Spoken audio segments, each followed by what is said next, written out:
Hi, Mrs. Lackaboo here for another dissection today. Who's ready for that? This one's pretty interesting. This is a video specifically for my general science class. We're in module 16 this week, talking about the nervous system. So we're connecting it with the vision and your eyes. So today is the infamous cow eyeball dissection. I know some of you guys may have seen this before, but if not, this is really interesting. It's one of my favorites. You'll find out in a second. All right, so what you can see here, this is our eyeball. And when they say eyeball, guys, it truly is. Can you see how it is round? When they remove an eye, there is features from the part you're familiar with on the outside called the cornea, but this would be the back side that would be in the brain, okay? So we'll get closer, but if, I don't know if you can see it from here, but there's this little place right here. That would be where the optic nerve is. You might have heard of that before, where your eye is connected to your brain. And we're gonna see that on the inside in a moment. So what you see so far, and they've cut away some of the muscle, but your eyes have to have muscles to look up, down, right, and left. So those muscles are real important. They've been cut away. You do not see it, but you see some of the skin left behind. You notice that it looks kind of bluish. This is just like us. We have a cornea. It's rounded. I don't know if you can see. It's rounded. It comes out. If you were to have one of these, you can squish on it and you can feel that there is liquid in there. It is squishy, okay? Both in the back, it's squishy, as well as here. So it is not a solid muscle like maybe a heart would be or something like that.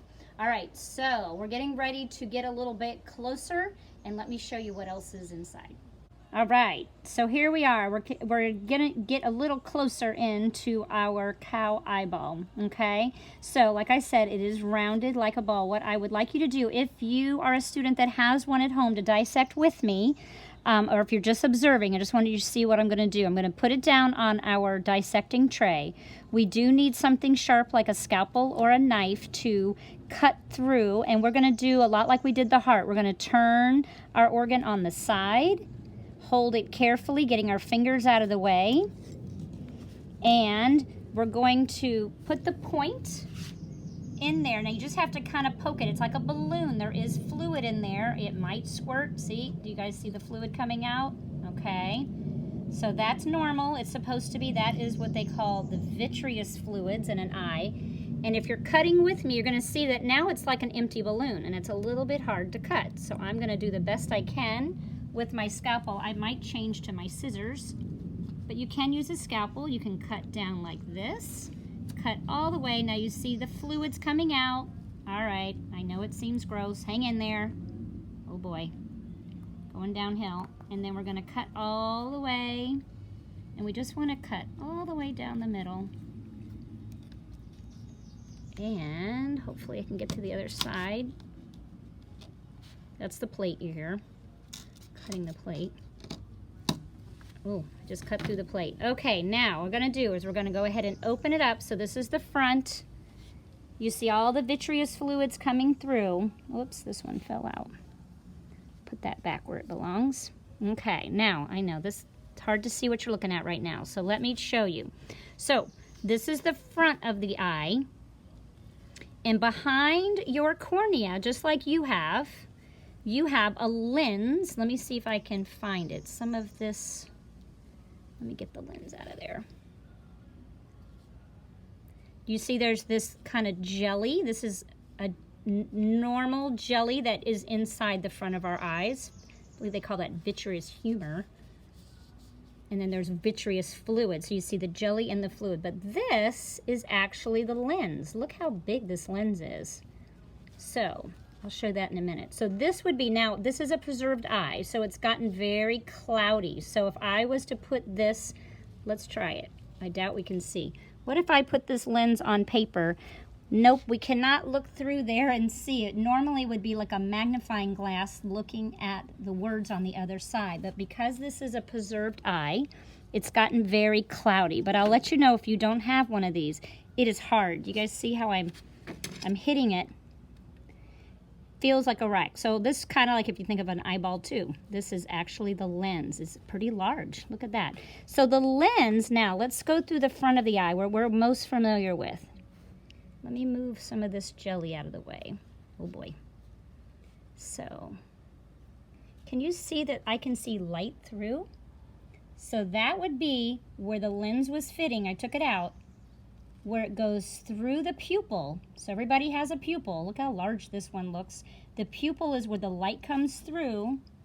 That light comes through the cornea, through the pupil, which is that little black dot in the middle of your eye, goes through the lens, and then the image goes to the back of the eye, and we'll get there in a second. So right now, so this is the front of your eye. Let me cut that open so you can see it a little better. I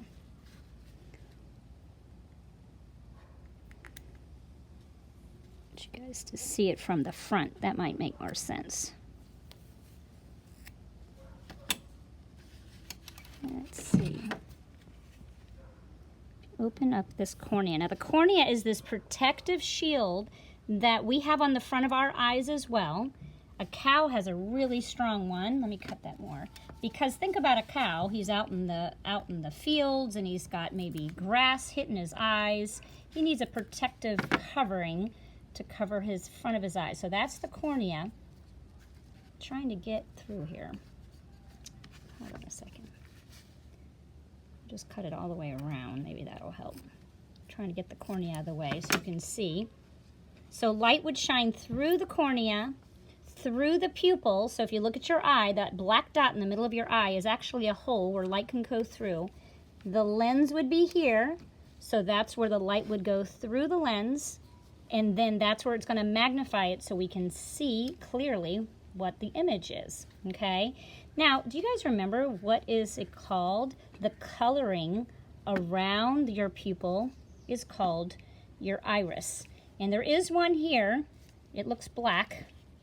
I'm going to go from the other side. This piece right here is the iris. So if you've got blue eyes, green eyes, it's this round part that's going through here. And of course, this is a preserved eye, so it looks black. It doesn't look like a pretty colored eye. All right, so that would be the iris. So that is the ring. Let's see if I can do that. So that would be the iris, the coloring. The pupil is the hole, and it would go over the lens with the cornea on top. So I don't know if that makes sense. So that's kind of, here, look at this diagram over here. So we did this. Here's the cornea. There's the fluids in here. The hole is the pupil. This big thing is the lens. And we're going to get to this part because when you have light coming through and you're looking at an image, this is the lens that focuses on it, and the image is going to go to the back of the eye, which is called the retina. And so let's take a look at that. Okay, so we're back to, now we're going to go to the back of the eye, but just to get our orientation again. So here's the front, the light goes through, cornea, iris, pupil, lens to the back of the eye, and then here's some more of that this jelly stuff is the vitreous humor. That's normal. The fluid and this jelly stuff is normal. Now, what I want you guys to see, the back of the eye is where the retina is, and that's where the image is actually detected. Now, what's really cool about a cow eye, if you take this retina film off, and if you have one at home, you can just carefully pull. Oh, there it is. I pull some of that away. Do you guys see this beautiful green color? All right, so this is some of, let me see back here if this one's even better. Let's see. No, this green pretty film is on animals that can see pretty well at night. So cows and cats are one of those. And this little really pretty kind of iridescent bluish green, I've seen it even more vibrant in the past, is called the tympanum. And that is where that if you've ever looked at a cat at night and light shines in their eyes and you see like a blue-green or a red, I forget what cats look like, their color will reflect back at you. Well, in a cow, if you looked at it at night, if you had the opportunity, you might be able to see this kind of greenish color, which is really cool. Now, if you pull away the tympanum to the back of the eye, you can see that the back of the eye is pretty hard. But what I want to show you is where it all connects. Right about here is where the optic nerve is. So all the images are, see if I can move this, are all going back to one connecting point, and it is right, trying to show it to you. All of it's going to this one place right here. It's all connected. Like if I pull on it, it's all coming away except for it's holding on at this one spot. That's just fluid. And that is the spot where all of that images is detected, and it's transmitted through the optic nerve, which would go through the eye and out to here. Do you guys see that? That's the optic nerve. So that would normally be a vessel that comes off the eye that got cut, that would connect to the brain. So that's the point right here. If you can see, that's the point where all of this retina and the tympanum connects so that the images are going to the brain. Okay? So that is pretty much what we wanted to cover today. I hope that you thought that was kind of interesting. All right, great job, guys. We actually conquered the dissection of a cow eyeball. I'm wondering what you thought about it. I'd love to hear your comments. If you were one of the students that had one of these at home and you were dissecting it yourself, feel free to explore it some more, really check it out. This is an opportunity you might not get again, so it is rather cool to do. Now remember, these are preserved eyes, so they aren't maybe exactly the coloring of a natural living organism. Like the lens wasn't as clear, the iris maybe been darker than normal, but you still get an idea of the anatomy of an eyeball, which is actually pretty interesting. So when you're done, those that are dissecting, I need you to clean up properly. Take any tools that you might have used. If you had any particular tools you don't want to throw away, save those. We're going to clean them. But other than that, go ahead and take your tray, take your eye, go ahead and put that in a garbage bag of any kind. Take your gloves off carefully, not to get your hands dirty, taking them off, inside out, throw them away. Double bag your trash like we've done before, if you followed me before. And then you're going to go ahead, of course, wash your hands really well. Later, go to the sink, use soap and water, do a better job. But in the meantime, we can wash quickly as well as clean our area wherever you are working today. We always want to keep our areas tidy. So thanks for participating with me. Thank you for joining me. I will see you next time, and I'm out. Bye.